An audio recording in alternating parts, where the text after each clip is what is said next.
ایک بار ہم مسجد میں نبی کریم صلی اللہ علیہ وسلم کے ساتھ بیٹھے ہوئے تھے۔ اتنے میں ایک شخص اونٹ پر سوار ہو کر آیا اور اونٹ کو مسجد میں بٹھا کر باندھ دیا۔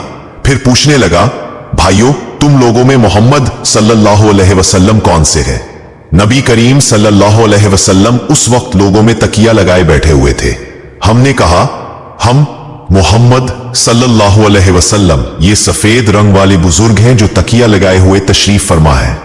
تب وہ آپ سے مخاطب ہوا کہ اے عبد المطلب کے فرزند، آپ صلی اللہ علیہ وسلم نے فرمایا، کہو میں آپ کی بات سن رہا ہوں۔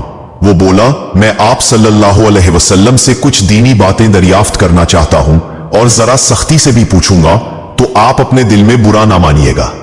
آپ صلی اللہ علیہ وسلم نے فرمایا، نہیں، جو تمہارا دل چاہے پوچھو۔ تب اس نے کہا کہ میں آپ کو آپ کے رب اور اگلے لوگوں کے رب تبارک و تعالیٰ کی قسم دے کر پوچھتا ہوں، کیا آپ کو اللہ نے دنیا کے سب لوگوں کی طرف رسول بنا کر بھیجا ہے؟ آپ صلی اللہ علیہ وسلم نے فرمایا، ہاں یا میرے اللہ۔ پھر اس نے کہا، میں آپ صلی اللہ علیہ وسلم کو اللہ کی قسم دیتا ہوں، کیا اللہ نے آپ صلی اللہ علیہ وسلم کو رات دن میں 5 نمازیں پڑھنے کا حکم فرمایا ہے؟ آپ صلی اللہ علیہ وسلم نے فرمایا، ہاں یا میرے اللہ۔ پھر کہنے لگا، میں آپ کو اللہ کی قسم دے کر پوچھتا ہوں کہ کیا اللہ نے آپ کو یہ حکم دیا ہے کہ سال بھر میں اس مہینہ رمضان کے روزے رکھو؟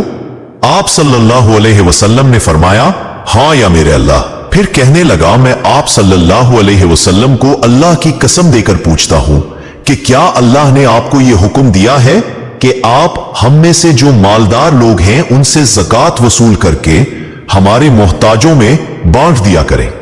نبی کریم صلی اللہ علیہ وسلم نے فرمایا، ہاں یا میرے اللہ۔ تب وہ شخص کہنے لگا، جو حکم آپ صلی اللہ علیہ وسلم اللہ کے پاس سے لائے ہیں، میں ان پر ایمان لایا اور میں اپنی قوم کے لوگوں کا جو یہاں نہیں آئے ہیں بھیجا ہوا تحقیق حال کے لیے آیا ہوں۔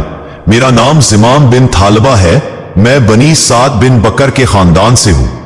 اس حدیث کو لیث کی طرح موسیٰ اور علی بن عبد الحمید نے سلیمان سے روایت کیا، انہوں نے ثابت سے، انہوں نے انس سے، انہوں نے یہی مضمون نبی کریم صلی اللہ علیہ وسلم سے نقل کیا ہے۔